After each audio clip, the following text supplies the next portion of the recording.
What is good, team? We are in for upper body day today, which is actually the last session of this week. Obviously being Monday, do it random, but it's the last session of my sort of training microcycle in that 7-day period before we start again fresh tomorrow for legs. Yay. So we're sort of in the, I guess, the 2-week out period now, which is getting down to the pointy end. Body weight has been kind of dancing around the weight cap, so 91 and a half, under 90, what was I, 90.6 or something last week. So certainly kind of flip-flopping between that sort of kilo range, which is great. So we're in the right spot. Weight cap for me being 91.6. So the objective is to kind of stay around that weight, stay a little bit under as we enter peak week, which does give us the opportunity to kind of push food in and, you know, mitigate a lot of fatigue. Just see how much carbs we can kind of push in and tolerate and see what the physique does with more food, which is great. So looks like we've got a couple more low days, couple more training sessions, and then we'll move into probably a pretty big load. So I think at this stage we've got like Wednesday or Thursday tentatively planned for a massive carb load, which will be around 15 to 18 grams per kilo body weight. Me being around 91 kilos, it's gonna end up being around 1,500 grams of carbs in one day, which is gonna be super interesting. I've never actually pushed carbs that hard, and I'm typically not a big eater, so I find it pretty hard to push food in, even on my high days at like 3,500 calories, which is like 450, 500 grams of carbs. I actually struggle. So, you know, in terms of actual calorie intake, it's gonna end up being around about, it's gonna be into the 5,000s, I would say, because protein's gonna come right down, fats will come down, but we're, you know, quadrupling the carb intake for the day. So it's gonna be a big day of food. But anyway, we'll get stuck into today's upper body session. Kicking this off, 2 sets seated cable rows, 8 to 12 reps, 10 to 15 reps, somewhere in there. We'll try and get it pretty close to fail on this machine-based isolation type movement, so we can get it pretty close to fail with no issues here.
All right, exercise 2.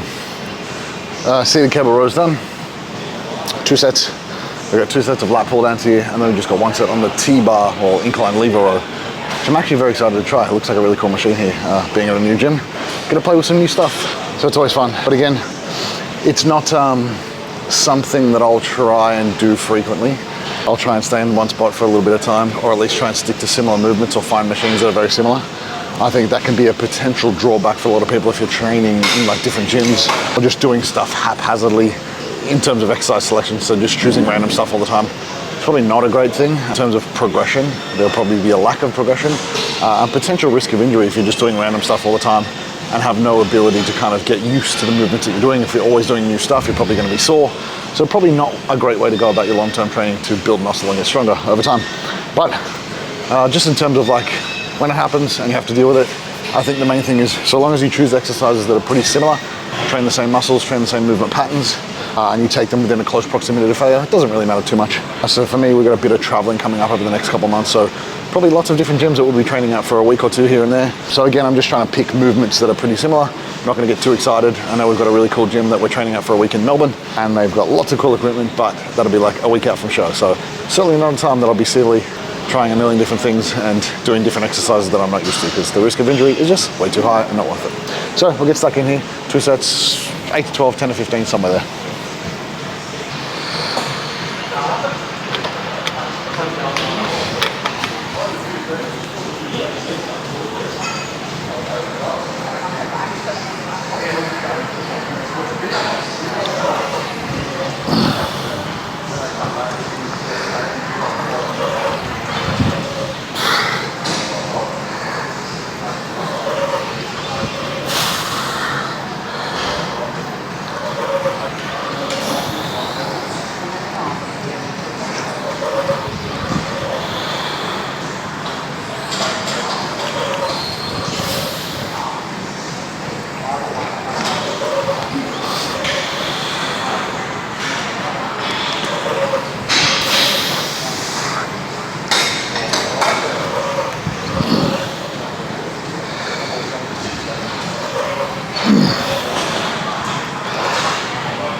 Moving on to our third back exercise. 1 set here on the incline lever row, T-bar chest supported row, 8 to 12 reps. So it's kind of like the heaviest one for the day. Again, spoken about this heaps, but push to the back of the session just to mitigate fatigue and manage it as best as possible the deeper we get into the session too. So hence the reason for only 1 set. But I guess just some considerations for chest supported rows versus like unsupported bent over barbell rows. I think a lot of people are a bit confused as to why you would do one over the other. And they both kind of do the same thing. One just being more stable, more externally braced. And I guess it comes down to more thinking about your programming in totality, or the whole structure of your actual programming. So for me, I've got legs tomorrow. So it just makes logical sense to do a chest supported row variation here to keep my lower back nice and fresh. Because if I was to do like an unsupported bent over barbell row, I'm gonna carry a lot of that lower back fatigue into my session tomorrow, which I need to squat. So going into some squats where it's actually loaded, my lower back's gonna take a bit of a beating. So if I'm going into that session with a fatigued lower back, the risk of injury is gonna be far greater. It's just gonna not be so much fun. And I'm probably not gonna get as much out of that session as I would like. So logically, it makes sense to do the chest supported variation today, go into my squat session tomorrow nice and fresh. And then for my later session during the week, if I was to do another row variation, after I'd done my leg session, maybe after a couple of days break, I would do a unsupported bent over barbell row variation, because there is no sort of carryover in that fatigue to later sessions because I have nothing afterwards.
Halfway through this upper body session, back portion of the workout done. We had a total of, 6 working sets. 2 seated rows, 2 lat pull downs, 1 chest supported row, 1 pullover. Now we move on to the chest portion. We've got 2 sets of flies, 2 sets of machine press, and 1 set of dumbbell press. So 5 sets of chest. So this is more a back biased upper body session. And I think some considerations when you look at program design, upper, lower type setups have been really, really popular. I think they're a fantastic way to set up your training regardless of your training experience. It does allow you to kind of accumulate more volume across the week and train muscles more frequently. I think just some ways that you can set up those sessions intelligently is just bias them towards different stuff. So if you were to do 3 upper body sessions throughout the week, depending on which exercises or which muscles you train first in the session will receive the most stimulus. So you might have an upper body day 1, which would be like a back bias session. You put your chest, delts, arms later in the session. Upper body day 2 might be a chest bias upper body session where you do chest first, or your back, arms, delts would be later in the session. And then upper body day 3 might be an arms and delts session where you do all that stuff first and your chest and back might be later in the week. So it's a pretty simple and effective way to set up your programming depending on what areas you want to focus on.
Oh.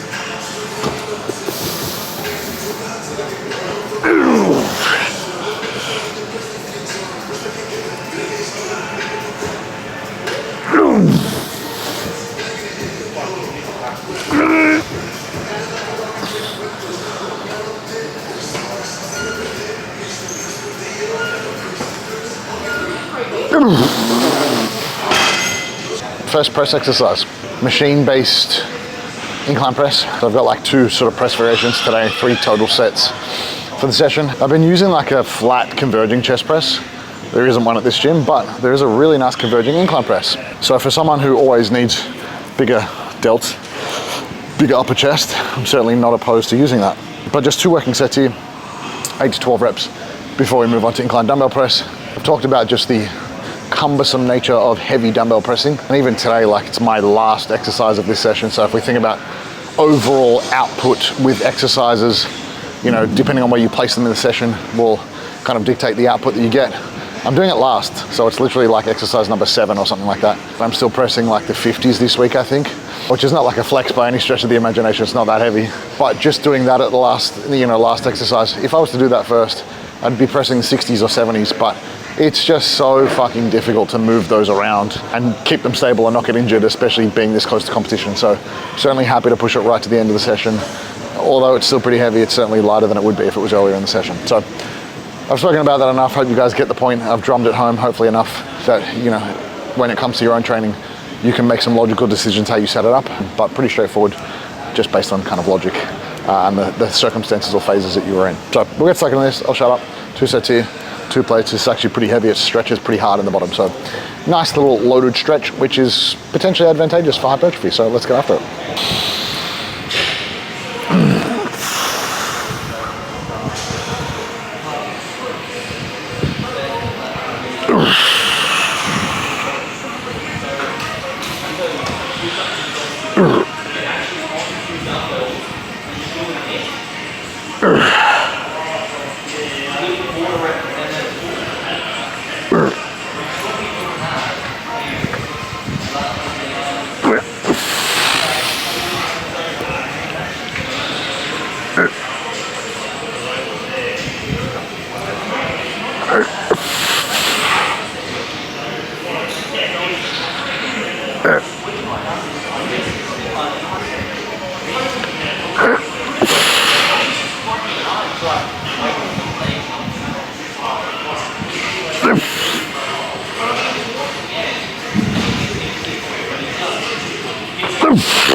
Yeah, buddy, 12 reps. Yep, yep.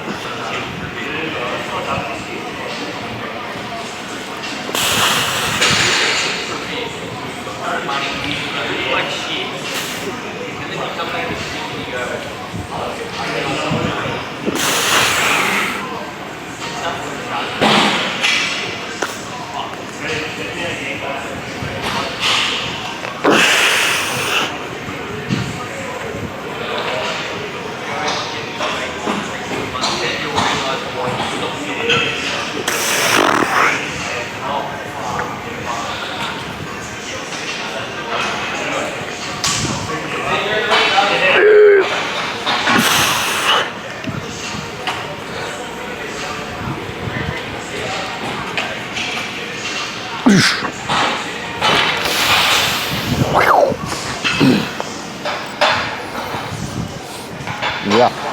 Last exercise to finish this freaking session off. This one cooked me. 1 set dumbbell press, 8 to 12 reps. I've taken a low jump here. Got the 50s for 1 set. I just did 1 warm-up set at 40s, straight into the 50s for my work set. I only did like 3 reps on the 40s. And I've had heaps and heaps of questions about warm-up sets, and I've spoken about it so many times, more than I care to imagine. And I think people are misunderstand warm-ups or a bit confused how warm-ups work. They're not like an extension of your sets, they are literally warm-up sets. Doesn't mean that they're hard, they're not going to detract from your performance on your working sets. Your working set's a working set and your warm-up set's a warm-up set. It's just simple load exposure, enough to warm up the tissues, tendons, joints, ligaments to go and do your hard working sets. So for all intents and purposes, it might be like 2-3 warm-up sets, increasing the load each time. You might do a max of like 6 or 8 reps, and then sometimes I'll even just do like 2 or 3 reps just to kind of feel out the load. As I get deeper in the session, my warm-up sets become less. So this one, for example, I've done like 2 chest exercises prior to this. My pecs are already warm, my chest is warm. I did a lot of warm-up sets prior, and I'd already done a few working sets on different exercises. So as I get into this, I only did one warm-up set for 3 reps, and then I'm gonna go straight into my working set, because I don't need it. I'm already warm, so hope that helps. Anyway, we'll get stuck in. 1 and only working set.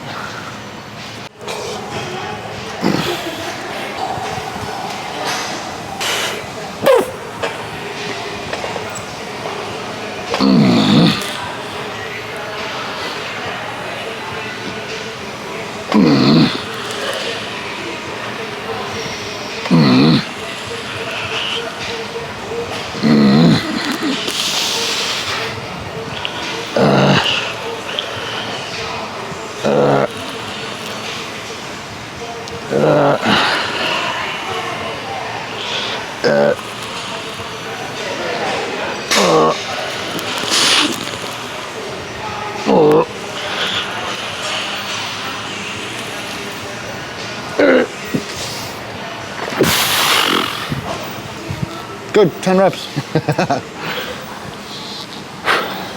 That's us done, upper body in the books. Kind of feeling a little beat up today, not gonna lie, but it is what is anticipated. Like, what are we now, like 13 days out, 12 days out, something silly. Counting down by the days now.